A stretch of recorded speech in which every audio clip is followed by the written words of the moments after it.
जयपुर शहर। एक लड़का बॉक्सिंग रिंग में बॉक्सिंग कर रहा था। उसके सामने वाला बॉक्सर भी देखने में अच्छा खासा पर्सनालिटी लिए उसके हर एक मुक्के का जवाब अच्छे से दे रहा था। दोनों में से कोई भी हार मानने को तैयार नहीं था। एक तरफ उस सामने वाले बॉक्सर के नाम का शोर गूंज रहा था तो दूसरी तरफ उस लड़के के भी चाहने वाले और दोस्त उसके नाम की हुटिंग करते हुए उसमें जोश भर रहे थे। जैसे जैसे खेल आगे बढ़ रहा था सभी लोग एक्साइटमेंट में चिल्ला रहे थे। लेकिन अब धीरे धीरे वो लड़का सामने वाले बॉक्सर के सामने कमजोर पड़ने लगा था, जिससे उस लड़के के चाहने वाले की तरफ मायूसी छाने लगी थी।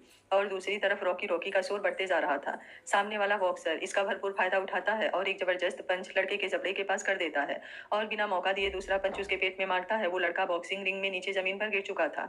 उसके दोस्त आंखें बंद कर अफसोस में सर हिलाने लगते हैं। रेफरी उस लड़के के पास खड़े होते हुए 10 से काउंटडाउन स्टार्ट कर देते हैं। उसके दोस्त चिल्ला चिल्ला कर उस लड़के को उठाने को कह रहे थे लेकिन वो लड़का उठ नहीं पा रहा था। रेफरी उस लड़के के पास खड़े होते हुए 10 से काउंटडाउन स्टार्ट कर देते हैं। उसके दोस्त चिल्ला चिल्ला कर उस लड़के को उठने को कह रहे थे लेकिन वो लड़का उठ नहीं पा रहा था। रेफरी 5 तक काउंट कर चुके थे। सामने वाला बॉक्सर रॉकी अपने दोनों हाथ ऊपर कर अपनी जीत का जश्न मना रहा था। तभी एक लड़का अंदर आते हुए रिंग पे के पास आकर चिल्लाता है, अच्छा तेरे दादाजी का कॉल आ रहा है। ये सुनते ही अचानक उस लड़के की आंखों के सामने आज सुबह का दृश्य उभरने लगता है और जैसे जैसे उसे याद आ रहा था उसकी नसें फूलने लगी थी। रेफरी के 2 तक काउंट करते करते एकाएक वो लड़का उछलकर खड़ा हो जाता है और एक जोरदार घूसा रॉकी के पेट पर जड़ देता है। कुछ देर के लिए पूरे रिंग में शांति छा गई थी। किसी को कुछ समझ नहीं आया, क्योंकि जहां कुछ देर पहले रॉकी के चेहरे पर बड़ी सी स्माइल लिए हाथ हिला हिलाकर अपने फैंस के साथ खुश हो रहा था, वहीं पर अब वो बेहोशी की हालत में बॉक्सिंग रिंग का जमीन चाट रहा था। 10-15 सेकंड के अंदर उस लड़के के दोस्त खुशी से चिल्लाते हुए उछल पड़े। रेफरी अब रॉकी के सामने खड़ा होकर अपनी गिनती स्टार्ट कर चुका था, लेकिन उसे सुनने के लिए अब रॉकी होश में ही नहीं था। अब उस लड़के के चाहने वाले के चेहरे पर खुशी दमक रही थी, वहीं उसके दोस्त उसके नाम का शोर करते हुए बॉक्सिंग रिंग की रस्सियां पकड़कर लटक लटक कर चढ़ने की कोशिश कर रहे थे। अच्छे अच्छे के शोर से अब पूरा रिंग गूंज रहा था। रेफरी का काउंटिंग पूरा हो चुका था लेकिन रॉकी के शरीर में हलचल भी नहीं हो रही थी। रेफरी अब उस लड़के यानी अच्छ का हाथ उठाकर विनर घोषित कर देता है। इसी के साथ उसके दोस्त रिंग में घुसते हुए उसे अपने कंधे पर उठा लेते हैं। अच्छे मुस्कुराते हुए, अभी कंजरों मुझे नीचे तो उतारो, मुझे चोट लगी हुई है। उसका एक दोस्त कुड़ाल, अरे हम लोग तो खुशी में भूल ही गए, चल तुझे डॉक्टर के पास लेकर चलते हैं। अच्छे बॉक्सिंग रिंग से बाहर निकलते हुए, डॉक्टर की जरूरत नहीं है, मैं ठीक हूँ। तभी वो लड़का नितिन जिसने फोन कॉल के बारे में बताया था फिर से उसके पीछे भागते हुए, अभी यार तू तो अपनी सारी भड़ास यहाँ बॉक्सिंग में निकाल लिया, लेकिन घर पर तेरे दादू फिर से भड़क गए होंगे। उनका बार बार फोन आ रहा है, ले अपना फोन। मैंने तो डर के मारे फोन रिसीव भी नहीं किया। अचानक से सभी दोस्तों को अपने आसपास का और भयानक प्रतीत होता है। सभी की नजर अच्छ पर जाती है जिसका चेहरा गुस्से से डार्क हो गया था। उसके उभरे हुए मसल और फूली हुई नसें इस वक्त उसे इतना डरावना बना रहे थे कि उसके चारे दोस्तों को भी अब भी कुछ भी बोलने से डर लग रहा था। तभी सामने की गाड़ी से एक लड़का बाहर निकलकर आते हुए अच्छ को अपने गले से लगा लेता है। ये देख बाकी चारों दोस्तों के सांस में सांस आती है। अच्छ उस लड़के को खुद से दूर करने की कोशिश करता है लेकिन वो लड़का उसे मजबूती से गले लगाए हुए क्यों करता है इतना गुस्सा, जानता है ना इससे तेरी तबीयत खराब हो जाती है। अच्छा अपनी आंखें बंद करते हुए, तबीयत ही तो खराब होती है, मौत तो आती नहीं, बीच अधर में केवल तड़पाती है। ये सुनते ही उन पांचों लड़कों की आंखों ही नम हो जाती है। अतीत का एक साया सभी की आंखों से आकर गुजर जाता है। गले लगाए हुए वाला लड़का उसके बालों में हाथ फेरते हुए, कितनी बार कहा है ऐसी बातें नहीं करते, जानता है ना ये जिंदगी ऊपर वाले की नेमत होती है। और फिर क्या हम लोगों के लिए भी तुझे जीने का मन नहीं करता। अच्छा बोला, कोशिश तो कर ही रहा हूँ लेकिन आज फिर मौत ही सबसे खूबसूरत लग रही है। उसने तो मुझे तोड़ा ही था, आज मेरे अपनों ने भी मुझे मिटाने में कोई कसर नहीं छोड़ी है। कुणाल उसके पीठ पर एक मुक्का जमाते हुए, तू बहुत बोलने लगा है अने, लगता है आज केवल इसे पीटना ही लिखा है, पहले बॉक्सिंग रिंग में और अब हमारे हाथों से। अनी उर्फ अनिकेत जो अच्छे को गले लगाए हुए था मुस्कुराते हुए, कह तो तू ठीक ही रहा है, क्या बोलता है धुलाई शुरू किया जाए, कहते हुए बाकी सबकी तरफ इशारा करता है। अच्छ वहां से भागने की कोशिश करते हुए, देख मेरे पास मत आना, दूर रहो तुम सब, नहीं तो तुम लोगों को छोड़ूंगा नहीं। लेकिन अगले ही पल पांचों दोस्त अच्छ को जमीन पर लेटाए गुदगुदी करके हाल बेहाल किए हुए थे। अच्छ जोर जोर से हंसते हुए, यारो अब तो छोड़ दो। अनिकेत बोला, नहीं पहले तू वादा कर, फिर तू ऐसी बातें नहीं करेगा। अच्छा चिल्लाते हुए बोला, नहीं करूंगा यार, कभी नहीं करूंगा, छोड़ मुझे, पहले से ही इतना चोट लगा हुआ है। लेकिन तुम लोगों को दया नहीं आ रही, तुम जैसे दोस्तों से तो दुश्मन अच्छे हैं। नितिन बोला, अच्छा लगता है अभी डोज पूरा नहीं हुआ। कुछ देर बाद अच्छा और पांचों लड़के जमीन पर लेटे हाफ रहे थे। अनिकेत उठकर बैठते हुए, तुम लोगों के चक्कर में मेरे भी सारे कपड़े गंदे हो गए, वैसे मेरी मीटिंग अटेंड करने तक तुम लोग रुक नहीं सकते थे, मेरे बिना ही बॉक्सिंग शुरू कर दी थी। कुणाल हंसते हुए, अरे अच्छा हुआ जो तू मीटिंग अटेंड कर रहा था, नहीं तो इस बेचारे अच्छ को मार पड़ता देख नहीं पाता।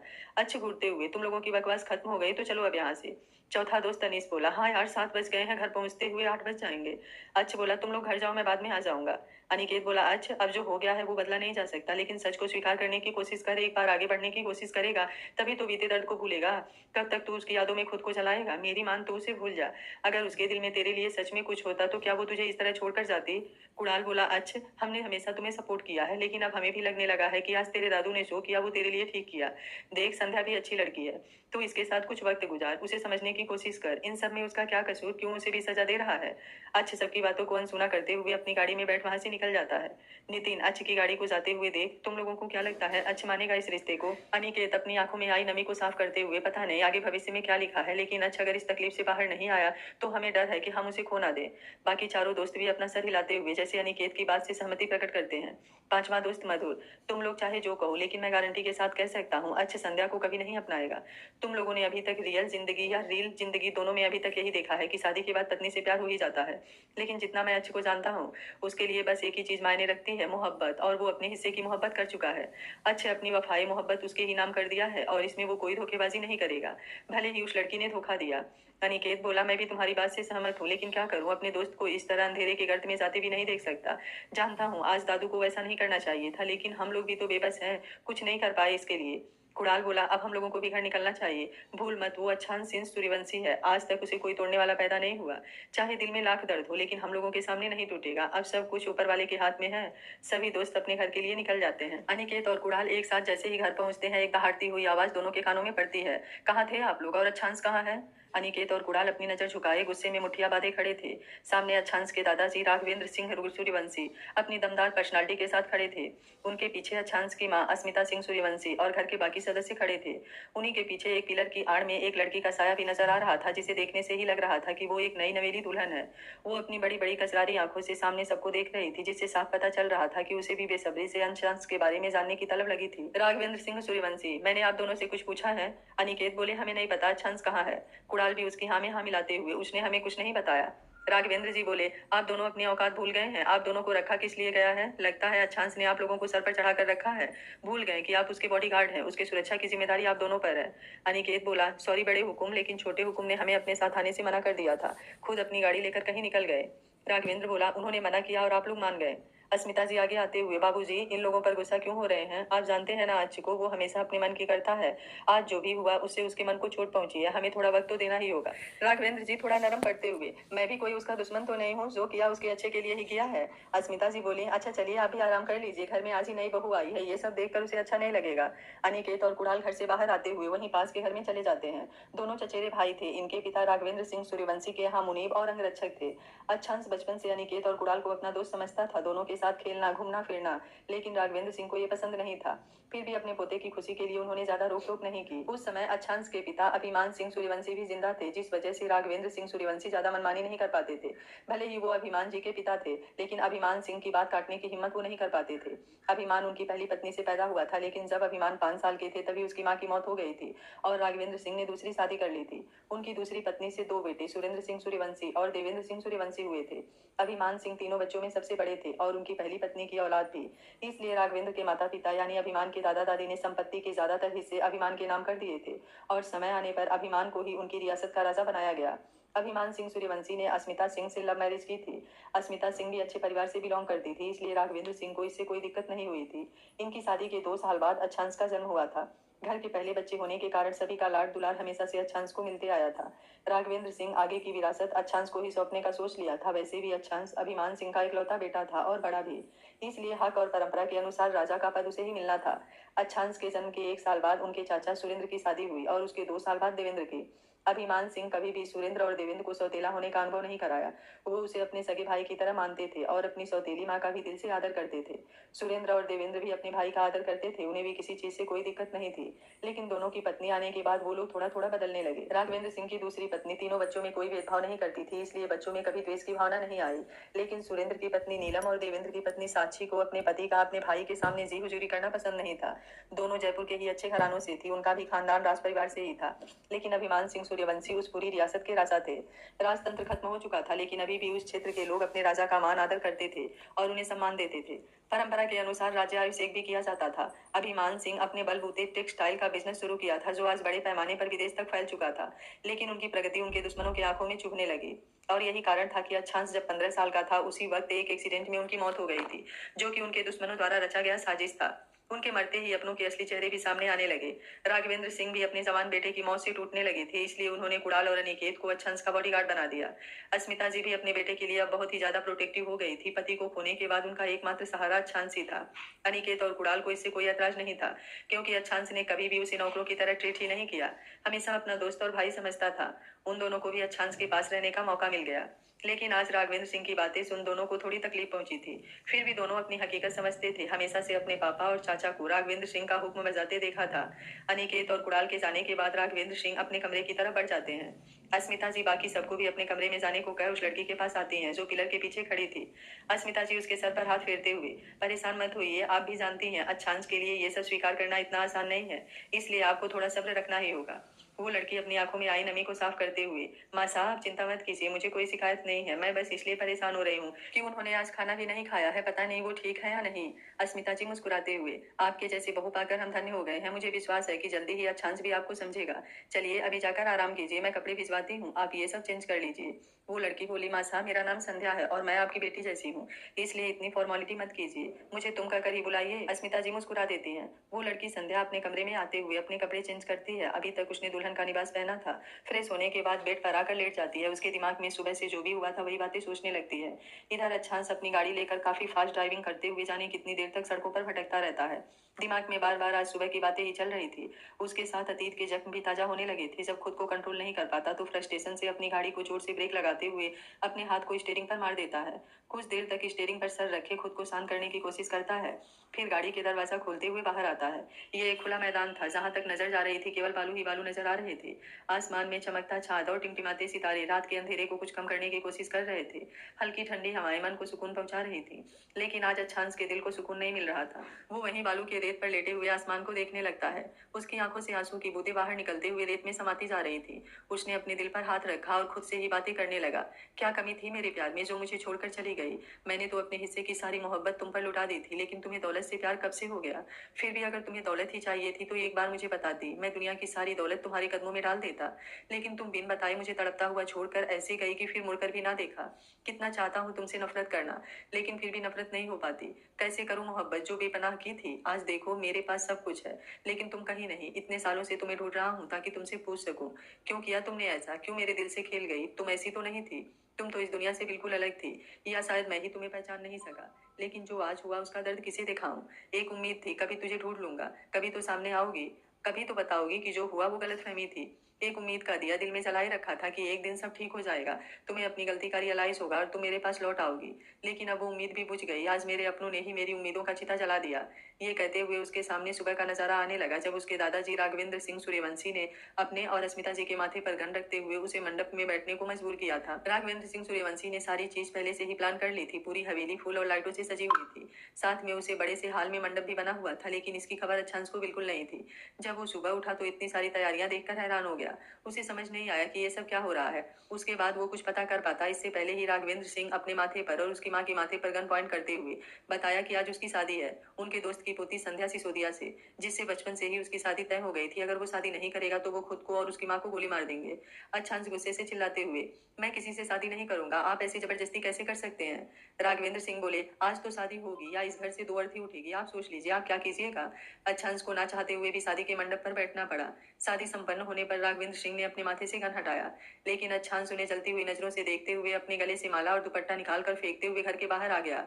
आज उसे अपने पापा की बेतहाशा याद आ रही थी। गुस्से के साथ दर्द भी बेहिसाब महसूस हो रहा था। वो हमेशा से इस बचपन की तय शादी को इनकार करता आया था। वो आज तक संध्या सिसोदिया को देखा भी नहीं था, फिर वो कैसे उसे अपने दिल और जिंदगी में जगह दे दे, जहां पर पहले से ही कोई और कब्जा जमाए बैठा था। वो हरगिज ऐसा नहीं कर सकता था, कम से कम इस जन्म में तो नामुमकिन ही था।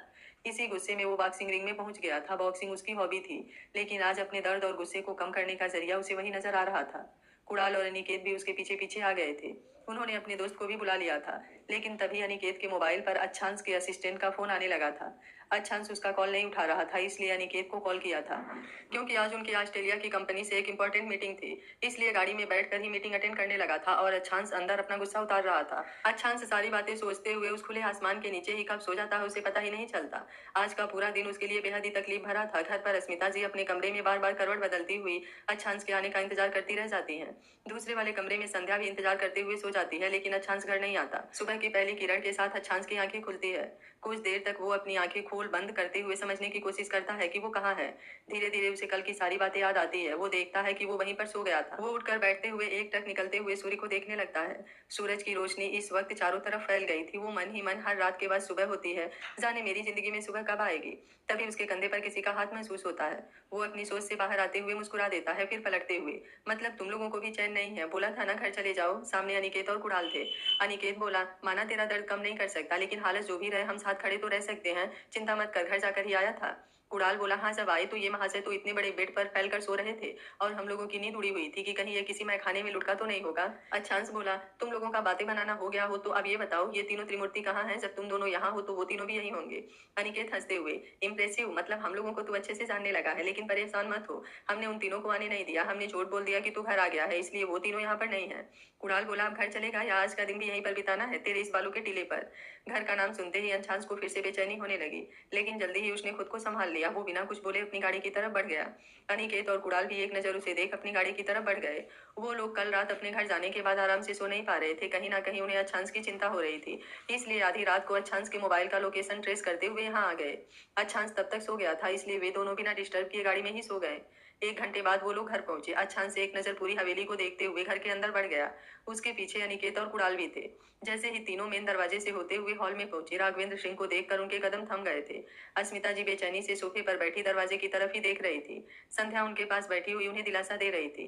दोनों चाचा और चाची भी हाल में ही थे, लेकिन उनके बच्चे अभी सो रहे थे। सुबह के 6 बज गए थे। अच्छांश को देखते ही अस्मिता जी उठकर उसकी तरफ आते हुए, कहाँ रह गया था तुम? पूरी रात घर नहीं आया, ना ही किसी फोन कॉल का जवाब दे रहा है। तुझे बिल्कुल भी अपनी माँ की चिंता नहीं है? रात भर सोच सोच के मैं परेशान होती रही, लेकिन तुझे क्या, तुझे किसी की कोई चिंता ही नहीं, कहते हुए उसके सीने से लगकर रोने लगती है। अच्छांश उन्हें चुप कराते हुए, परेशान मत होइए, मैं बिल्कुल ठीक हूँ, कहते हुए अपने कमरे की तरफ बढ़ जाता है।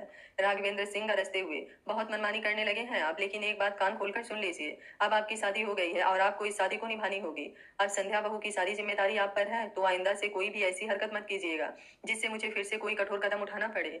मैंने महेश सिसोदिया से वादा किया है कि उनकी बच्ची को कोई तकलीफ नहीं होगी। अगर आपकी वजह से उसकी आंखों में आंसू आए तो फिर मैं खुद को खत्म कर लूंगा। अच्छांश, जो कि उनकी बातों को इग्नोर करते हुए सीढ़ियों की तरफ बढ़ चुका था, उनकी आखिरी लाइन सुनते हुए उसके कदम रुक गए। जिस गुस्से को वो दबाने की कोशिश कर रहा था, वो फिर से अपना सर उठाने लगा। वो अपनी दोनों हाथों को कसकर बांधे हुए पीछे पलटता है। उसकी आंखों में इस वक्त जो आग जल रही, उसे देख राघवेंद्र सिंह के साथ सभी कुछ पल के लिए सहम जाते हैं। अच्छांश अपने एक एक कदम राघवेंद्र जी की तरफ बढ़ाते हुए, शादी, इसका मतलब भी समझते हैं आप? फिर थोड़ा हंसते हुए, मैं भी कैसा सवाल कर रहा हूँ, अगर समझते होते तो फिर इतना जरूर पता होता कि शादी प्यार का बंधन होता है, आत्मा का मिलन होता है, इसमें जबरदस्ती की कोई जगह नहीं होती। और जहाँ जबरदस्ती आती है उस शादी में केवल समझौता बचता है। लेकिन एक बात मैं आपको आज अच्छे से समझाना चाहता हूँ कि मेरी इस शादी में समझौते की भी जगह नहीं है। आपने किसी से क्या वादा किया ये आपकी प्रॉब्लम है। मैंने किसी से कोई वादा नहीं किया, ये मैं जानता हूँ। ना ही मैंने अपने मन से कोई फेरे लिए, ना ही मैंने कोई वचन दिया। और ये जो खुद को खत्म करने की धमकी दे रहे हैं, आपके इस नाटक को मैं आज खत्म ही कर देता हूँ। कहते हुए वो वही फल की टोकरी में रखी हुई चाकू को उठाकर अपने गले पर रखते हुए, ना रहेगा बांस ना बजेगी बांसुरी, मैं खुद को ही खत्म कर लेता हूँ। फिर चाहे आप खुद को खत्म कीजिए, चाहे अपने पूरे खानदान को, मुझे कोई फर्क नहीं पड़ेगा। अच्छांश की बातें सुन राघवेंद्र सिंह की नजरें झुकने लगी थी, लेकिन जैसे ही उसने अपने गले पर चाकू रखा, वो जोर से चिल्लाते हुए बोले, पागल हो गए हैं आप, ये क्या कर रहे हैं? जल्दी से चाकू नीचे कीजिए। तभी संध्या दौड़ती हुई अच्छांश के हाथ से चाकू छीन लेती है। अच्छांश की नजर राघवेंद्र सिंह पर थी, इसलिए उसका ध्यान संध्या पर नहीं था। लेकिन जैसे ही संध्या उसके हाथ से चाकू छीनती है, वो चलती नजरों से उसे देखते हुए, आज ये हिम्मत कर ली, आइंदा से ध्यान रखे, मुझसे दूरी बना कर रहना। संध्या की आंखों में आंसू भरने लगे थे। वो धीमी आवाज में कांपते हुए, मैं ध्यान रखूंगी, लेकिन आप खुद को इस तरह तकलीफ मत दीजिए। अच्छांश से एक नजर राघवेंद्र सिंह को देखते हुए फिर से अपने कमरे की तरफ बढ़ जाता है। अस्मिता जी जमीन पर बैठते हुए जोर जोर से रोने लगती हैं। संध्या जल्दी से जाकर उनको संभालते हुए, माँ साहब परेशान मत होइए, जल्दी ही सब ठीक हो जाएगा। राघवेंद्र जी संध्या के सर पर हाथ फेरते हुए, मुझे विश्वास है आप अपने प्रेम से अच्छांश का दिल जरूर जीत लेंगे। संध्या अपनी नजरें झुकाते हुए, जी दादा साहब मैं कोशिश करूंगी। सुरेंद्र जी बोले, लेकिन बाबा साहब सब ठीक कैसे होगा? आपने सुना नहीं अच्छांश ने अभी क्या क्या कहा? देवेंद्र बोले, हाँ बाबा साहब, और ये हम सभी जानते हैं कि अच्छांश की कही बातें पत्थर की लकीर होती है। नीलम जी मुंह बनाते हुए, आप ये क्या कह रहे हैं जी? आखिर बाबा साहब ने ये सब किया है तो कुछ अच्छा सोच कर ही किया होगा। साक्षी बोली, हाँ जी जी, आखिर इस घर में एक अच्छांश ही तो सबको नजर आता है। राघवेंद्र जी बोले, सुरेंद्र देवेंद्र अपनी पत्नी को लेकर कमरे में जाइए, आप लोगों को कुछ सोचने की जरूरत नहीं है, जो भी होगा हम देख लेंगे। कहते हुए वो अपने कमरे में आ जाते हैं। देवेंद्र और सुरेंद्र भी अपनी अपनी पत्नी के साथ कमरे में चले जाते हैं। सर्वेंट अभी ब्रेकफास्ट रेडी कर रहे थे। संध्या अस्मिता जी को उठाकर सोफे पर बैठाते हुए, माँ साहब आप इस तरह तरह चिंता करेंगी तो आपकी तबीयत बिगड़ जाएगी। प्लीज आप चुप हो जाइए। अस्मिता जी संध्या के गालों पर हाथ रखते हुए, क्या करूं बेटा, आज आपने अच्छांश का गुस्सा देखा, मुझे तो अब कोई उम्मीद ही नहीं हो रही कि सब ठीक हो जाएगा, लेकिन इन सब के बीच तुम्हें बिना गलती की सजा मिल रही है। संध्या मुस्कुराते हुए, नहीं मासा, आप गलत सोच रही हैं, मैं तो इतने में ही खुश हूँ कि अब अच्छांश जी मेरे पति हैं।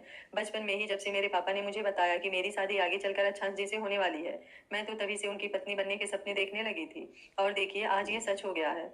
अस्मिता जी बोली, तुम समझ नहीं रही हो बेटा, अभी तुमने अच्छांश को अच्छे से जाना नहीं है, उसने जो कह दिया वो कह दिया। संध्या बोली, माँ साहब मैं भी सध्या अच्छांश सिंह सूर्यवंशी हूँ, मैं भी जो ठान लेती हूँ वो करके रहती हूँ। आप देखिएगा कुछ ही दिनों में आपका बेटा मुझे पूरे मान सम्मान के साथ अपनाएगा भी और प्यार भी करेगा, मुझे अपने सिंदूर पर विश्वास है। अस्मिता जी अपनी आंखें पोंछते हुए, काश तुम जो कह रही हो वो सच हो जाए, मुझे भी तुम दोनों को एक साथ देखकर खुशी होगी। संध्या बोली, बिल्कुल माँ साहब, इसलिए आप चिंता छोड़िए, चलिए कमरे में चलकर आराम कीजिए, पूरी रात आप आराम नहीं कर पाई। अस्मिता जी बोली, तुझे कैसे मालूम? संध्या बोली, माँ साहब मैं भी तो रात भर उनका इंतजार कर रही थी, मुझे भी उनकी चिंता हो रही थी, फिर आप तो माँ हैं। अस्मिता जी मुस्कुराते हुए बोली, बहुत समझदार है, बड़ी बड़ी बातें भी करती हो, लेकिन बेटा अच्छांश को मनाना इतना आसान नहीं है। दोनों बातें करते हुए कमरे में आ जाती हैं। अस्मिता जी बिछावन पर लेटते हुए, तुम भी जाकर आराम कर लो। संध्या कमरे से बाहर आ जाती है। अनिकेत और कुणाल हाल में ही एक तरफ खड़े सब देख रहे थे। कुणाल बोला, अन्नी मुझे सच में संध्या के लिए बुरा लग रहा है, बेचारी कल ही शादी हुई है और पति बात करना तो दूर एक नजर देख भी नहीं रहा। अनिकेत बोला, बुरा तो मुझे भी लग रहा है, लेकिन हम क्या कर सकते हैं, जब तक अच्छांश के दिल में इसके लिए कोई भावना नहीं जागती हम कुछ नहीं कर सकते। कुणाल बोला, देखने में तो सुंदर है, स्वभाव भी अच्छा लग रहा है, उसकी बातें सुनकर तो लग रहा है कि ये अच्छांश से बहुत प्यार करती है, क्या पता इसके प्यार में अच्छांश भी बदल जाए और इसे अपना ले।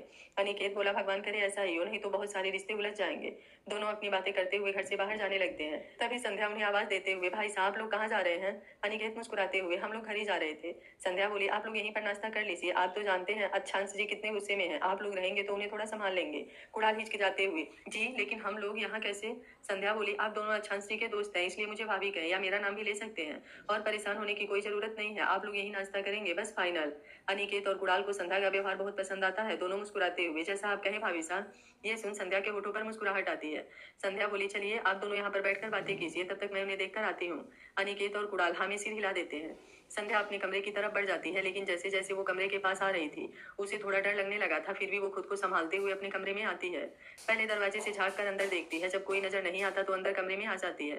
पानी की आवाज से वो समझ जाती है कि अच्छांश सभी वॉशरूम में है।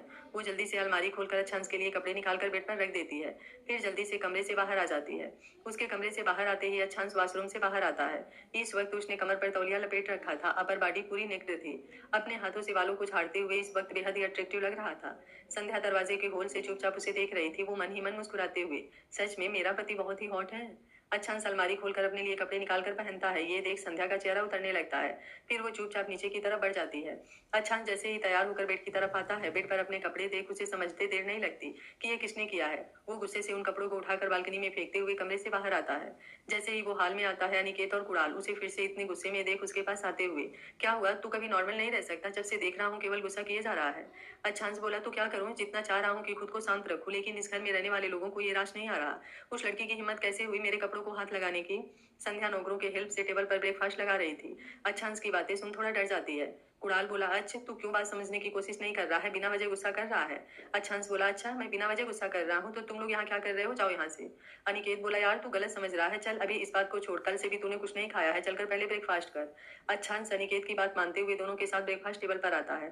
थोड़ी देर में ही चाचा चाची और उनके बच्चे भी आ जाते हैं। बड़े वाले चाचा का बेटा और एक बेटी थी। बड़ा बेटा आनंद जो अच्छांश से 3 साल छोटा था, अभी वो कॉलेज के लास्ट ईयर में था, और उससे छोटी उसकी बहन नंदिनी जो अभी 12वीं में थी। छोटे चाचा के भी 2 बच्चे थे, आनंद से 1 साल का छोटा बेटा वर्णित और बेटी सताक्षी। वर्णित कॉलेज के सेकंड ईयर में था और सताक्षी नंदिनी के साथ 12वीं में थी। अच्छांश अस्मिता जी को वहां ना देख एक सर्वेंट को उन्हें बुलाने के लिए कहता है। तभी संध्या किचन से आते हुए, मासा रात भर सो नहीं पाई है इसलिए अभी सो रही है, मैं बाद में उन्हें खिला दूंगी। अच्छांश गुस्से से चिल्लाते हुए, मैंने तुमसे कुछ पूछा जो तुम बीच में आ गई, तुम्हें समझ नहीं आता, एक बार में मेरे किसी भी मामले में इंटरफेयर करना तुम्हारे लिए अच्छा नहीं होगा। संध्या बोली, लेकिन मैं तो। अच्छांश अपनी चेयर से उठते हुए, लेकिन मैं तो क्या, कहीं तुम खुद को सच में मेरी पत्नी तो नहीं समझने लगी? सुरेंद्र जी बोले, बेटा ये क्या कह रहे हैं आप, चाहे जैसे भी हो और शादी तो हो गई है ना, तो वो आपकी पत्नी ही है। अच्छांश बोला, मैं नहीं मानता किसी भी रिश्ते को, और ये लड़की मेरी कोई नहीं, मेरे लिए सिर्फ अजनबी है। कहते हुए वो बिना खाए घर से बाहर निकल जाता है। अनिकेत और कुणाल भी उसके पीछे आते हुए चुपचाप उसकी गाड़ी में बैठ जाते हैं। अच्छांश अपनी गाड़ी दौड़ाते हुए अपने पापा वाले ऑफिस पहुंचता है, जिसे अब सुरेंद्र और देवेंद्र जी संभालते थे, या यूं कहा जाए कि उन्होंने उनके मरते ही उस पर अपना हक जमा लिया। अच्छांश ऑफिस में आते ही सबके काम की रिपोर्ट लेने लगता है। अनिकेत और कुणाल भी उसे और गुस्सा ना दिलाते हुए चुपचाप उसके केबिन में बैठ जाते हैं। अच्छांश के पापा ने सारा बिजनेस खुद के बल पर खड़ा किया था। जब तक वो थे अच्छांश और अस्मिता जी को तकलीफ का एक कतरा भी छू नहीं पाया। लेकिन उनकी मौत के बाद देवेंद्र और सुरेंद्र जी अपनी पत्नियों के कहने पर सारा बिजनेस संभालने का नाटक करते हुए अब तक ज्यादातर शेयर अपने नाम कर लिए थे। उन्होंने धोखे से अस्मिता जी के नाम का शेयर भी दोनों ने खुद में बांट लिया। अच्छांश की उम्र उस वक्त केवल 15 साल थी, इसलिए उसे इन सब चीजों के बारे में ज्यादा खबर नहीं थी। अपने पापा के जाने के बाद वो भी उदास रहने लगा था। अस्मिता जी महीनों तक कुछ बोली ही नहीं। धीरे धीरे अच्छांश को अपनी माँ की हालत देख खुद को मजबूत बनाना पड़ा। इसलिए वो अपने दादाजी से बातें करके कहा कि वो अपने पापा का बिजनेस संभालना चाहता है। उस वक्त वो 10वीं क्लास में था। जैसे ही इस बात की खबर देवेंद्र और सुरेंद्र जी को हुई, वो लोग जल्दी से अपनी मीठी मीठी बातों में राघवेंद्र जी और अच्छांश को फंसाने लगे। राघवेंद्र जी को वैसे भी बिजनेस का कोई आइडिया नहीं था। उन्होंने हमेशा से अपना राजकाज और जमीन के बहुत बड़े हिस्से पर खेती बाड़ी में ही ध्यान दिया था। उनकी बहुत सारी जमीनें थी जिस पर किसान खेती करने के बाद आधा अनाज हवेली में लाकर देते थे। सुरेंद्र जी ने कहा कि अभी अच्छांश को अपनी पढ़ाई में ध्यान देना चाहिए, वो इतने बड़े बिजनेस को अभी नहीं संभाल सकता। राघवेंद्र जी को भी ये बात ठीक लगी और उन्होंने अच्छांश को अपनी पढ़ाई पर ध्यान देने को कहा। अच्छांश मन महसूस कर रह गया, लेकिन उसने भी सोचा कि शायद चाचा सही कह रहे हो, क्योंकि उसके दोनों चाचा पापा के साथ हमेशा से उसकी कंपनी में काम करते थे, इसलिए उसे कुछ गलत नहीं लगा। लेकिन धीरे धीरे जैसे जैसे समय बीत रहा था, घर में नीलम और साक्षी का व्यवहार अस्मिता जी से बहुत खराब हो रहा था। वे दोनों बात बात पर अस्मिता जी को नीचा दिखाने की कोशिश करने लगे। अभिमान सिंह को दुनिया से गए हुए 1 साल से ऊपर हो गया था। अच्छांश भी पूरी मेहनत से पढ़ाई कर रहा था, क्योंकि उसे भी अपनी चाची का व्यवहार समझ आने लगा था। वो जल्दी से कामयाब होकर अपनी माँ को एक अच्छी लाइफ देना चाह रहा था, लेकिन अब हालत और बद से बदतर हो गए थे। अस्मिता जी की तबीयत ठीक नहीं रहती थी। नीलम और साची उन्हें बार बार ताना देते हुए ये जाहिर करती कि अब वो उन लोगों के रहमो करम पर पल रही है। बार बार उन्हें मनहूस कर उनके जख्मों को ताजा करती।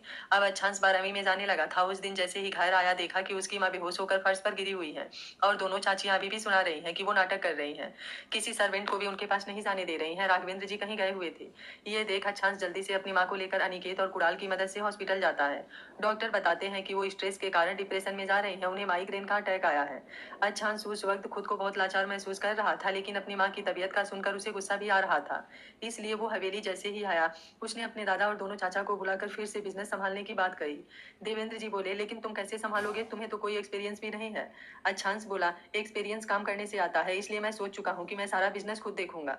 ये सुनते ही देवेंद्र और सुरेंद्र के पैरों तले जमीन खिसक गई, क्योंकि अब सच्चाई सबके सामने आने वाली थी। नीलम बोली, तुम्हें क्या लगता है कि वो सारा बिजनेस तुम्हारा है? उनमें तुम्हारे दोनों चाचा का भी हक है, आखिर सबसे ज्यादा मेहनत इन दोनों ने ही की है। अच्छांश बोला, ये बिजनेस मेरे पापा का है, उन्होंने सब अपनी मेहनत से बनाया है, इसलिए अब मैं कोई बहस नहीं चाहता। कल से मैं खुद ऑफिस जाऊंगा और सभी लोग कान खोलकर सुन ले। अगर किसी ने भी मेरी माँ से बदतमीजी की तो वो इस हवेली से बाहर जा सकता है। ये सुनते ही उन लोगों के तन बदन में आग लग गई और गुस्से में उन्होंने सच्चाई बक दी। साक्षी बोली, तुम क्या निकालोगे हमें इस हवेली से? आखिर है क्या तुम्हारा? सब हम लोगों का है।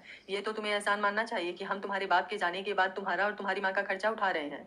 ये सुनते ही राघवेंद्र जी चिल्लाते हुए, जवान संभाल कर बात करिए बहू, आपकी हिम्मत भी कैसे हुई इन लोगों से बारे में ऐसी बात करने की? सुरेंद्र जी बोले, क्यों नहीं बात करे बाबा साहब, आखिर गलत क्या कहा उसने? भाई के साथ कंपनी में मेहनत तो हम लोगों ने भी की है और उनके जाने के बाद भी हम लोग ही संभाल रहे हैं। आपसे तो कुछ होता नहीं, अब सारी चीजें हम दोनों भाइयों को ही देखनी पड़ती है। ये सुनते ही राघवेंद्र जी हैरानी से अपने दोनों बेटों को देखने लगे। उन्होंने अपनी पत्नी की तरफ देखते हुए, देख रही हैं आपके बेटे कैसे बात कर रहे हैं? राघवेंद्र जी की दूसरी पत्नी मालिनी जी, मैं क्या कहूँ, मुझे तो कुछ समझ ही नहीं आ रहा। देवेंद्र बोला, देखो अच्छांश, इस बिजनेस पर तुम्हारा कोई हक नहीं है, ये हम दोनों भाइयों का है और इस पर हमारे बच्चों का हक है। फिर भी हम तुम्हें इस घर में रख रहे हैं, तेरे पढ़ाई लिखाई का खर्चा उठा रहे हैं, तुम दोनों माँ बेटों को दोनों टाइम खाना खिला रहे हैं, ये बहुत है, इससे ज्यादा हम लोग नहीं कर सकते। इसलिए चुपचाप शांति से रहो और अपनी पढ़ाई पर ध्यान दो। अस्मिता जी अपने कमरे में बैठी सबकी बातें सुन रही थी। उनके हाथ में अभिमान जी की तस्वीर थी। वो रोते हुए, आप क्यों चले गए हम दोनों को छोड़कर? देखिए, जिस भाई को आपने इतना प्यार दिया, इतनी अच्छी जिंदगी दी, वो लोग हमारे बेटे को क्या क्या सुना रहे हैं। अच्छांश गुस्से से सबको एक नजर देखते हुए अपनी माँ के कमरे में आता है। अच्छांश बोला, माँ अब हम इस हवेली में एक पल नहीं रुकेंगे। अस्मिता जी बोली, लेकिन बेटा हम जाएंगे कहाँ? फिर तेरे पापा की सारी यादें इस हवेली से जुड़ी हुई हैं। अच्छांश बोला, माँ पापा हमारे दिल में रहते हैं, इस निर्जीव हवेली में नहीं, जहाँ के लोगों में केवल स्वार्थ भरा हुआ है। आपको मुझ पर विश्वास है ना? अस्मिता जी अच्छांश का चेहरा अपने हाथों में लेते हुए, तू तो मेरे जिगर का टुकड़ा है, तुझ पर विश्वास नहीं करूंगी तो किस पर करूंगी? अच्छांश बोला, तो फिर सारी चिंताएं छोड़कर मेरे साथ चलिए। अस्मिता जी भी अब ज्यादा जवाब सवाल ना करते हुए एक छोटे से बैग में अपने जरूरी कपड़े और चीजें पैक करती हैं। अच्छांश भी अपने कमरे में आकर जरूरी चीज लेकर अनिकेत को फोन करता है और उसे सारी बात बताता है। अनिकेत बोला, लेकिन तू जाएगा कहाँ? अच्छांश बोला, कहीं भी, लेकिन इस हवेली में नहीं रहूंगा, बस इस वक्त मुझे कुछ पैसों की जरूरत है, तू बंदोबस्त कर सकता है, मैं बाद में ब्याज सहित लौटा दूंगा। अनिकेत बोला, ये कैसी बातें कर रहा है तू? माना हम ज्यादा अमीर नहीं है, लेकिन हमारी दोस्ती में ये दौलत कब से आने लगी? तू चिंता मत कर, मैं थोड़ी देर बाद तुझे फोन करता हूँ। उसके बाद अनिकेत अपने पापा से बात करके अच्छांश को फोन करता है। उसके बाद अच्छांश अस्मिता जी को लेकर हॉल में आता है। इस तरह उन्हें बैग के साथ तैयार देख राघवेंद्र जी और उनकी पत्नी हैरान होते हुए, अच्छांश, अस्मिता बहू, ये क्या है, तुम लोग कहीं जा रहे हो? अच्छांश बोला, हाँ अब मुझे इस हवेली में नहीं रहना, ये हवेली आप लोगों को ही मुबारक हो। राघवेंद्र जी बेचैन होते हुए, ये तुम क्या कह रहे हो? ये हवेली तुम्हारी है, तुम लोग उसे छोड़कर कैसे जा सकते हो? अच्छांश बोला, अगर ये हवेली हमारी होती तो आज आपके दोनों बेटों को इतनी बोलने की हिम्मत नहीं होती, और मुझे दूसरे की चीजों पर जबरदस्ती हक जताना अच्छा नहीं लगता। आप लोग चिंता मत करिए। अच्छांश अभिमान सिंह सूर्यवंशी इतना कमजोर नहीं कि अपनी माँ की जिम्मेदारी ना उठा सके। मालिनी जी, अस्मिता बहू एक औरत डोली में आती है और अर्थी में जाती है, तुम ये पाप मत करो। अस्मिता जी बोली, माँ सास सही कहा आपने, लेकिन मेरी अर्थी तो उठ चुकी है अपने पति के साथ ही। अब मैं केवल अच्छांश की माँ हूँ, और जहाँ मेरा बेटा रहेगा ये माँ भी तो वहीं रहेगी ना। आप लोग मुझे माफ कर दीजिए। कहते हुए अच्छांश के साथ घर से बाहर आती हैं। हवेली छोड़ते हुए तकलीफ तो हो रही थी, लेकिन हर दिन की जिल्लत से अच्छा था कि अपने स्वाभिमान के साथ रहे। बाहर अनिकेत और कुणाल अपनी गाड़ी लेकर खड़े थे। अच्छांश अपनी माँ को बैठाते हुए गाड़ी में बैठ जाता है। लगभग आधे घंटे बाद ये लोग एक छोटे से घर के सामने थे। अस्मिता जी बोली, बेटा ये किसका घर है? अच्छांश बोला, माँ ये अनिकेत के पापा का घर है, उन्होंने हमें किराए पर दिया है, क्योंकि वे लोग हवेली वाले बने घर में ही रहते हैं, इसलिए ये खाली है। आप चिंता मत कीजिए, जैसे ही मैं कोई अच्छी सी जॉब करने लगूंगा आपके लिए एक नया घर लूंगा। अस्मिता जी की आंखें फिर से छलकने लगी। आज उनका 17 साल का बेटा पूरी तरह से परिपक्व हो चुका था। उसका बचपना कहीं खो गया था, लेकिन शायद यही किस्मत थी। वो घर 3 कमरों का छोटा सा मकान था। बीच में हॉल और एक तरफ किचन था। अच्छांश अनिकेत और कुणाल के साथ साफ सफाई करके सारी चीजें सेटल करता है। अच्छांश अगले दिन से जॉब की तलाश में भटकने लगा, लेकिन पढ़ाई पूरी ना होने की वजह से काम मिलना मुश्किल हो रहा था। अपने कुछ रखे पैसे और अनिकेत के लिए पैसों से एक महीना किसी तरह गुजर गया, लेकिन ऐसे कब तक चलता। एक दिन उसने अपने स्कूल में सुना कि जयपुर में बॉक्सिंग चैंपियनशिप होने वाली है, जिसमें जीतने वाले को 1 लाख मिलेगा। अच्छांश के लिए आज के समय में 1 लाख बहुत बड़ी बात थी। उसने अपने स्कूल की तरफ से इस चैंपियनशिप में भाग लिया और जीत भी हासिल की, लेकिन इसके साथ साथ अभी भी वो काम ढूंढ रहा था। बाकी 5 दोस्त भी जी जान में जुटे हुए थे। एक दिन नितिन ने बताया कि उसके चाचा के लोहे की ग्रिल बनाने वाली छोटी सी फैक्ट्री है, लेकिन उसमें वर्कर का काम है। अच्छांश के लिए ये एक मौका था, उसने बिना किसी झिझक के ये काम करना स्वीकार किया। अनिकेत और कुणाल को थोड़ी चिंता हो रही थी। महलों का राजकुमार जिसने आज तक अपने कपड़े नहीं धोए थे, वो लोहा उठाने का काम कैसे कर सकता था। उन्होंने मना भी किया, लेकिन अच्छांश नहीं माना। अगले 2-4 दिनों में नितिन ने अच्छांश को अपने चाचा से मिलवाया और वहां का काम दिखाया। अच्छांश 1-2 दिन में अच्छे से काम करना सीख गया। लोहे को आग से तपाना, निकालना, उनकी वेल्डिंग करना, जिससे उसके महीने के 10,000 मिल जाते थे। 5 दोस्त के हेल्प से सारी मुश्किलें आसान होने लगी थी, क्योंकि फ्री टाइम में उनके साथ बैठकर अपना पढ़ाई भी कर लेता था। माँ की देखभाल के लिए भी 5 में से कोई ना कोई घर पर रहता, जिससे उनकी तबीयत की भी चिंता नहीं थी। 12वीं का एग्जाम देते ही उसने ऑनलाइन किसी कंपनी में जॉब की तलाश शुरू कर दी थी, और इसी समय उसकी जिंदगी में आई उसकी मोहब्बत, उसकी जिंदगी। आज प्रेजेंट टाइम में अच्छांश के पास सारी चीजें थी। उसका अपना बिजनेस था, साथ ही पापा की टेक्सटाइल्स बिजनेस में भी उसके शेयर थे, और उसका ऑनर भी था। हवेली भी उसकी थी, लेकिन यहाँ तक पहुंचने के लिए उसने दिन का चैन और रात की नींद हराम की थी। खुद को फौलाद की तरह मजबूत बनाया था। आज उसका सामना करने की हिम्मत जयपुर में ही नहीं, पूरे इंडिया में भी किसी की नहीं थी। अच्छांश अभी भी सारी रिपोर्ट चेक कर रहा था। अनिकेत कुणाल को इशारा करते हुए केबिन से बाहर चला जाता है। थोड़ी ही देर में वो एक ट्रे में सैंडविच और जूस का गिलास लेकर अंदर आता है। फिर दोनों दोस्त जबरदस्ती उसका सारा काम बंद कर उसे नाश्ता कराते हैं। साथ में वो लोग भी करते हैं। वैसे भूख तो लगी ही थी। अच्छांश खाना खाने के बाद आराम से चेयर पर आंखें बंद कर कुछ देर रेस्ट करने लगता है। अनिकेत और कुणाल बाकी काम देखने लगते हैं। अच्छांश आंखें बंद किए हुए फिर से अपने अतीत में डूबने लगता है। आंखों के सामने एक मुस्कुराता चेहरा लहराने लगता है, जिसे महसूस करते ही उसके होठों पर भी मुस्कुराहट आ गई थी। कुणाल की नजर जैसे ही अच्छांश के चेहरे पर जाती है, वो अनिकेत को इशारा करता है। अनिकेत भी अच्छांश को इस तरह मुस्कुराते हुए देख आंखें बंद करते हुए धीरे से, भगवान जाने आगे क्या होगा। कुणाल बोला, अब तो मुझे भी डर लग रहा है। अच्छा कभी भी उसे नहीं भूल सकता, वो उसकी रूह तक समाई हुई है। सच में कभी कभी इतना गुस्सा आता है, मन करता है अगर वो सामने होती तो अपने हाथों से गला दबा देता। अनिकेत बोला, चुप हो जा, नहीं तो अच्छा कहीं तेरा ही गला ना दबा दे। चाहे ये कितना भी नफरत करने का दिखावा कर ले, लेकिन इतना तो हम जानते हैं कि ये उससे कभी नफरत नहीं कर सकता।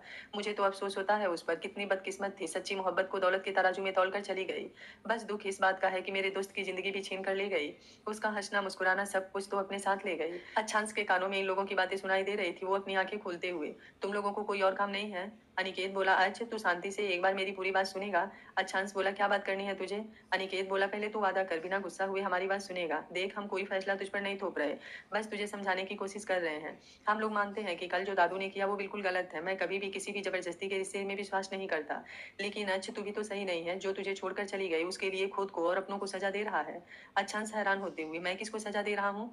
अनिकेत बोला, तुझे क्या लगता है तुझे इस तरह देख तुम्हारी माँ को अच्छा लगता है? हम लोगों को एक बार देख, तुझे इस तरह घुट घुट कर जीते देख कितनी तकलीफ होती है। फिर इन बातों को छोड़ भी दे तो तू मुझे एक बात बता, जो भी हुआ है उसमें संध्या भाभी सा की क्या गलती? ये सुनते ही अच्छांश गुस्से से चिल्लाते हुए, उसे मेरे साथ जोड़ने की कोशिश मत कर। कुणाल भी थोड़ा जोर से बोलते हुए, यही तेरी गलती है, बिना किसी बात को समझे बस तुझे केवल गुस्सा करना है।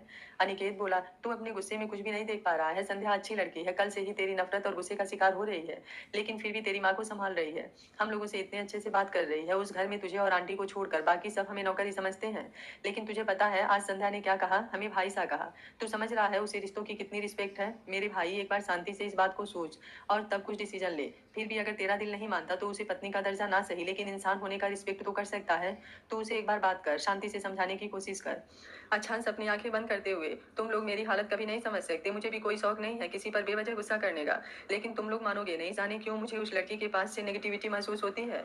मैं जब कल मंडप में बैठा था और कन्यादान के लिए जब उसका हाथ मेरे हाथ से स्पर्श हुआ, ऐसे लगा मेरे हाथों में किसी ने दुनिया की सबसे गंदी चीज रख दी है। आज भी जब वो मेरे सामने आई मुझे कुछ अच्छा नहीं लगा, एक अजीब सी फीलिंग आई।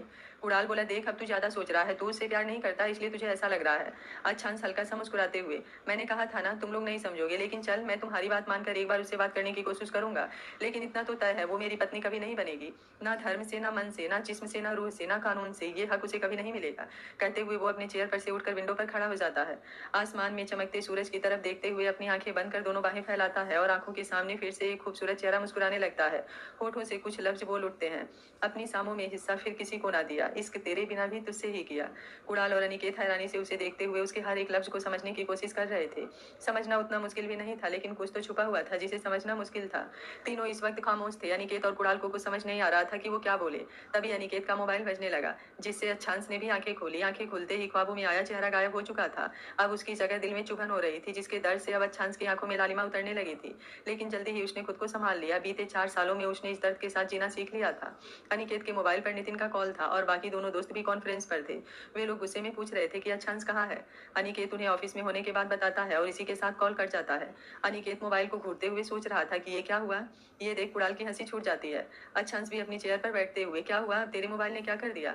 अनिकेत थोड़ा गुस्से से, इस मोबाइल ने नहीं, अपने वो तीनों त्रिमूर्ति ने। सालों ने ना मेरा हाल चाल पूछा ना कुछ, बस तेरे बारे में पूछकर बिना कुछ कहे कॉल कट कर दिया, जैसे कि मैं केवल इन्फॉर्मर हूँ। कुणाल हंसते हुए, तो क्या तू खुद को बिल क्लिंटन समझता है। अच्छांश भी धीरे से मुस्कुरा दिया। ये देख अनिकेत और कुणाल अपनी चेयर से उठकर अच्छांश के दोनों साइड से गले लगते हुए, तेरी हंसी के लिए मैं इन्फॉर्मर तुम फार्मर भी बनने को तैयार हूँ, बस तू खुश रह। अच्छांश बोला, अच्छा ठीक है, लेकिन मेरी गर्दन तो छोड़ो। फिर तीनों मस्ती मजाक करते हुए काम में लग जाते हैं। लगभग आधे घंटे बाद उनके बाकी तीनों दोस्त भी आकर हुड़दंग मचाने लगते हैं। अच्छांश इन पांचों के साथ अपने सारे दर्द और गम भूल जाता था। दोस्ती के मामले में अच्छांश की किस्मत बहुत अच्छी थी। उसके 26 साल के जीवन में ये पांचों दोस्त उसकी सच्चाई कमाई थे, जो हर हालत में उसके साथ थे। अनिकेत और कुणाल तो उसके बचपन से साथ ही थे। स्कूल टाइम से ही नितिन, मधुर और अनीस भी उसके दोस्त बन गए थे। जैसे जैसे समय बीता इन 6 लड़कों में गहरी दोस्ती और मजबूत हो गई थी। अच्छांश को छोड़कर बाकी सब मिडिल क्लास फैमिली से ही थे, लेकिन अच्छांश ने कभी क्लास देखकर दोस्ती नहीं की थी और यही वजह थी कि वो पांचों भी अच्छांश से इतना प्यार करते थे। देहरादून, इस वक्त सुबह के 8 बज रहे थे। एक बेहद ही सुंदर और प्यारे घर में इस वक्त शांति छाई हुई थी।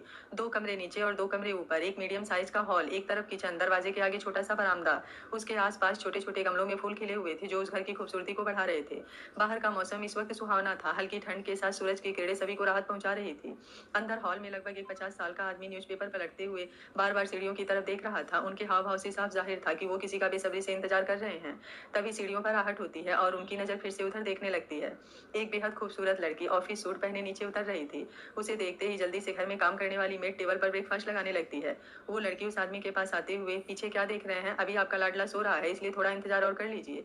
मुझे ऑफिस के लिए देर हो रही है इसलिए मैं निकल रही हूँ। आपने सुबह की दवाई ली। वो आदमी हंसते हुए, तुझसे डांट थोड़ी खानी है और वैसे भी मुझे अपने साहबजादे के साथ अभी बहुत जीना है, इसलिए मैंने दवाई ले ली है। तू चिंता मत कर, मैं सारी दवाई टाइम पर ले लेता हूँ।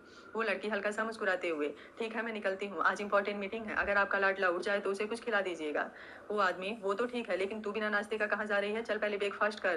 कहते हुए उसका हाथ पकड़कर डाइनिंग टेबल की तरफ बढ़ जाते हैं। वो लड़की अपने मोबाइल देखते हुए, डैड लेट हो जाएगा। वो आदमी बोले, कोई लेट नहीं होगा, और फिर इतना काम करके क्या करना है जब सेहत का ही ध्यान नहीं रखती है।